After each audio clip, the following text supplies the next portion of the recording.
Welcome to the Transform Your Wedding podcast, a how-to guide for taking your wedding to a whole new level. Here's your host, Marie Kubin from Rent My Wedding. Hey guys, thanks for checking out this episode of the podcast. This one is all about pin spotting. We'll talk about what it is and why you need it for your wedding. First things first, what is pin spotting? Pin spotting is a type of wedding lighting that highlights your cake and centerpieces. This is a really special type of lighting that just makes those details pop. Now, these are also called pin spots or pin lights or cake spotlights or centerpiece spotlights. You might be wondering, why do you need pin spotting? Well, in most venues for the wedding reception, they turn down the overhead lights. That means with the dim lighting, all of those special details can get lost. So you want to make sure that you really make them shine. So adding a pin spot on each centerpiece and on the cake is going to really make it stand out and look amazing. And it's also great for your wedding photos too, because it's going to make sure that all of the gorgeous details are highlighted in the photos. What does a pin spot look like? It kind of looks like a mini flashlight. It's a really small light. It's maybe about 6 inches long and 2 inches wide.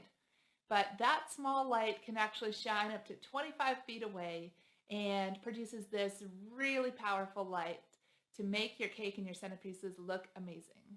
Next, let's talk about how to set up pin spots. So it's really easy to set up pin spotting. There's two main ways that you can do it. There's tabletop setup and mounting them. So first, let's talk tabletop setup. So tabletop setup is definitely the easiest way to go. Literally, you just put the light on the table and aim it up at the flowers or over at the cake, and that's all there is to it. You'll see those details just instantly light up.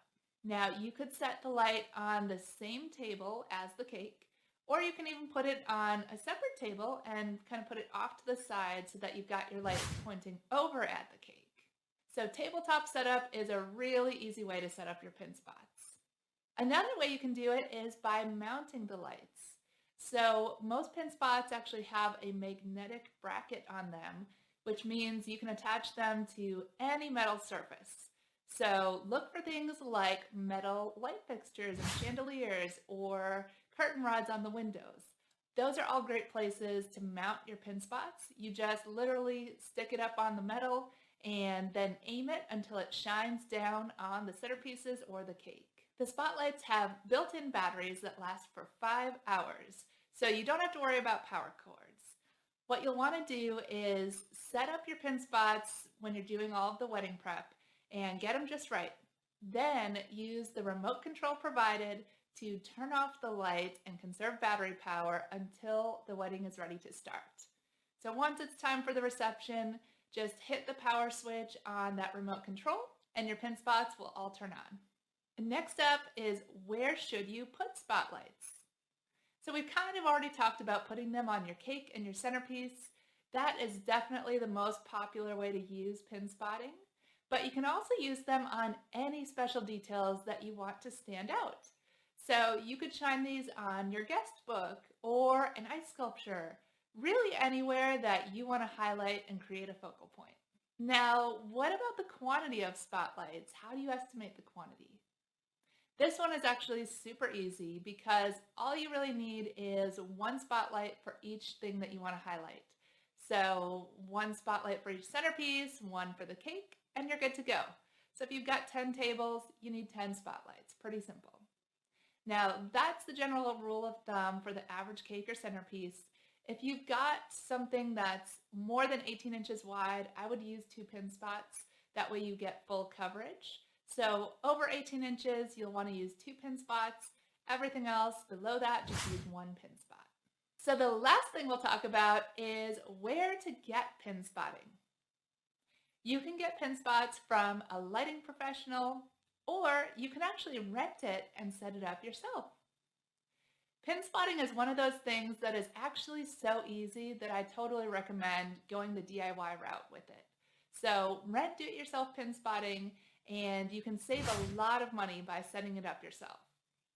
If you're using a rental company like Rent My Wedding, the way it works is that you just order on the website, they get delivered to your door before the wedding, and then you just go set them up around the room wherever you want to highlight those beautiful details.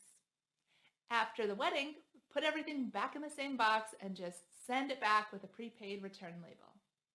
So that is a really easy way to get this look and have pin spotting for your wedding.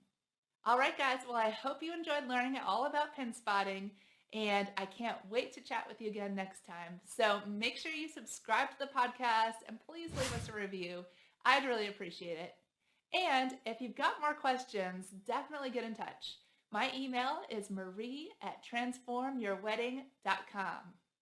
And if you want to see some example photos of pin spotting in action, make sure you follow us on social media over at Transform Your Wedding.